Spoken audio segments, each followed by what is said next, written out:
มังยากันแทงค่ะเนาะเมื่อไงก็ขาดเดโจกูก็มาด้วยล็อกไล่บนถอยกาเนี่ยค่ะเนาะ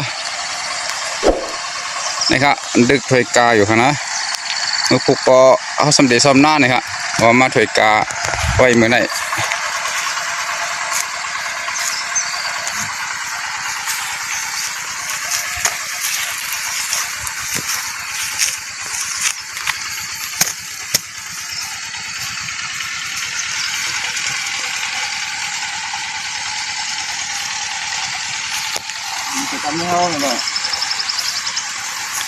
ไล่ถอยกาในจ่องที่เหมือนกันเลยค่ะเนาะเข้ามาตัวจังเหมือนค่ะมึงเขาได้หวานกามอยู่ไหนอย่าปดถอยให้ไหนค่ะ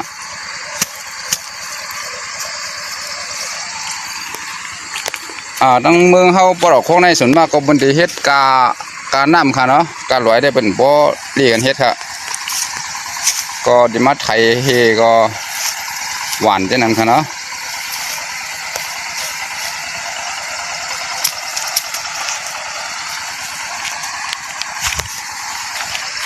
ครับซาจิปุ่นก็เป็นนาอันเฮียวนะครับเนาะต้องเติมในงอซ้ำแบบไรเฮครับ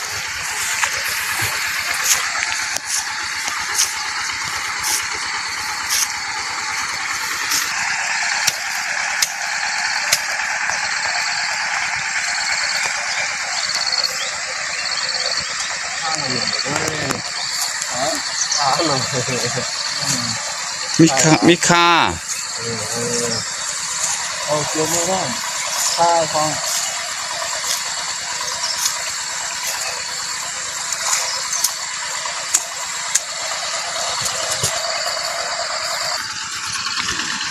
ผู้ว่าเอาถ้วยกล่องไว้เอาให้ไหนเขาเดี๋ยวก็ดีมาเฮ็ดกล่องให้ไหนครับเนาะเฮ็ดเป็นกล่องไงครับ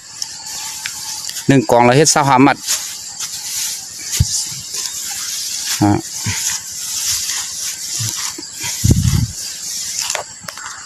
นะครับเพราะว่าถ้วยเอาไหนก็ดีมาเฮ็ดเป็นกล่องอย่าง1 กล่องเลย25 มัดก็เขาเดี๋ยวเป็นเฮ็ดเป็น4 กล่องว่า4 กล่องในมันจะเป็น1 ปากครับว่า1 ปากในก็ตัดตอก1 มัดเดินขนาดเนาะตอกมันก็เขาเดี๋ยวสีมาให้เป็นมัด1 มัด1 ปากนะฮะเพราะว่าคนมาวันเนี่ยก็บนมาถ้วยดีเท่า1 ปากเขาก็ได้ขึ้นกับถ้วยเป็น1 ปากนั่นขนาดเนาะก็เดี๋ยววันกันให้ที่ไหนครับเพราะว่าเป็นก้นจางเนี่ยก็เขาก็ได้ปั่น1 ปากแล้ว1 เฮียงที่ไหนครับเนาะ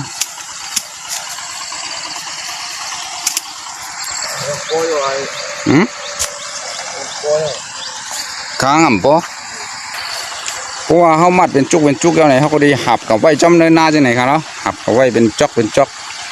ก็ไกลกับไว้ที่ไหนครับอันนี้ก็เขาไปตั้งค่ายกันเนาะเขาเอาชาลงไว้ตั้งในล็อกที่ไหนโบเขาจักแหลดไว้กูมันเหี่ยวครับก็ได้หับกับไว้จำเจนุ่นครับชิมปุ่น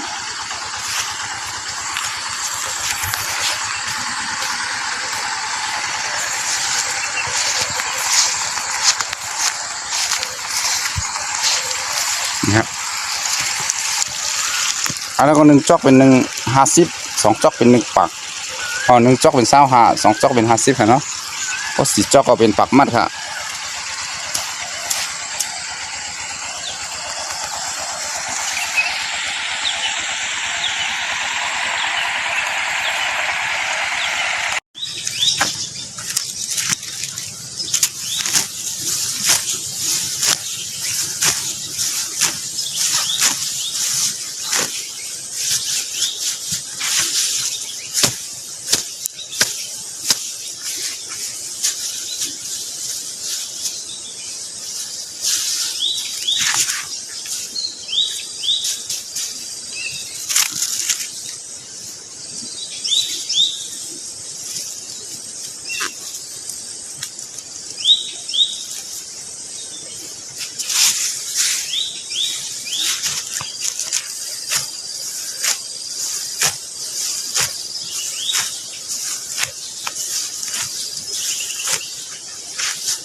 เมื่อไหร่ก็มาซ้อมหน้าค่ะเนาะ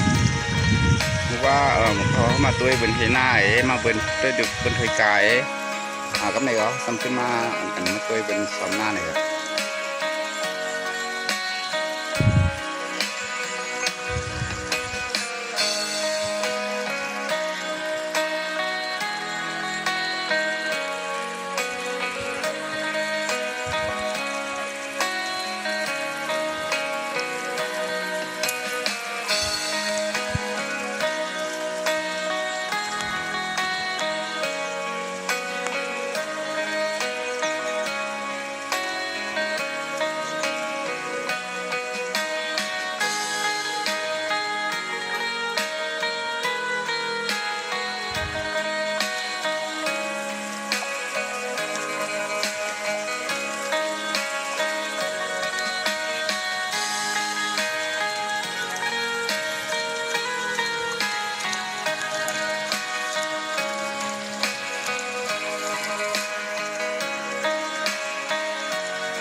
นี่ก็เป็นมกเขามาพักของไปเฮ็ดเด้งก้นซ้อมหน้าหน่อยครับ